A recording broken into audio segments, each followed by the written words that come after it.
Welcome to the stage, please go wild, please go crazy for Georgina, Norie.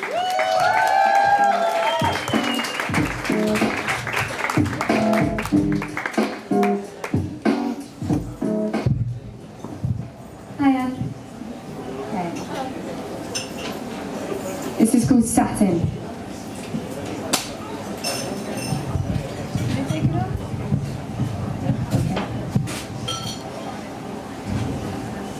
He tells me he wants to sleep on sheets of satin. He tells me anything's better than the room he sat in. And that people keep telling him that he can't hide, when really it's the running he can't do. Gets out of breath after 5 minutes, alright, maybe 2.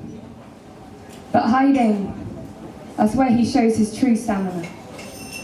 See, he wears all grey to camouflage him with the concrete floor. Tells me to leave the curtains and lock the door behind me. This boy's name is Hakeem. His dream's made of white mansions and Bentleys, but has no keys of his own. He flew his home when they said they knew where his family lived. He'd miss his nan's sourdough bread and olives. Told me they would roll in a crew of 6, get licked if he didn't steal. There was a leader, and yeah, Hakeem was a big man's bitch. Said the hitch started when he refused to pull a knife. The boy gave me his phone, I don't need to scar his life. But the big man told him, this is an order, not a request, and there will be mess if you don't size through that boy's chest. But Hakeem's chest could feel the blood thumping. Knew that his conscience would rattle and insanity would grab him. Said he would rather his lungs explode than feel another's heart puncture. I stay with him. He says if I do, he won't go back. He tells me about the time his dad rubbed chili oil in his eyes. So I fall asleep in his arms because he needs me to. I nourish him with nature facts, tell him that this world is full of fiction and if he comes with me, we can write something different. He tells me he wants to sleep in sheets of satin. He tells me anything is better than the room he sat in. And that he lost his mum when he was 16, but that he wouldn't bring her back because he knows that one day that loss will help him. And maybe tonight he'll dream and hear her voice, and together, her memory and me, we can help raise him.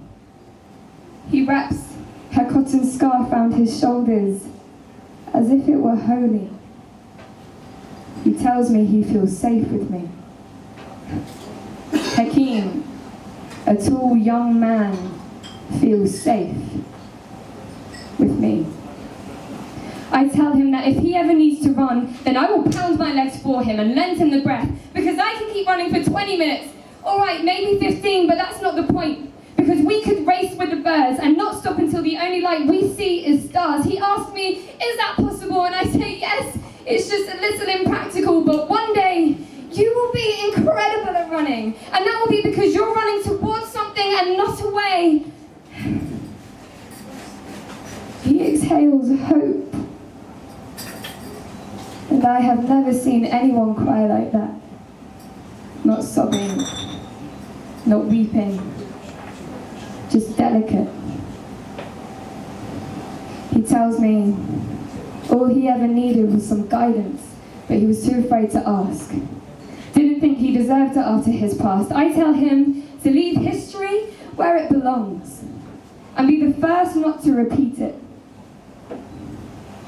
He tells me he wants to sleep on sheets of satin. He tells me anything is better than the room he sat in.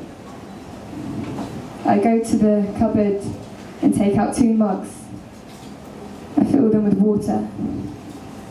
And he says, this is to my future. Thank you.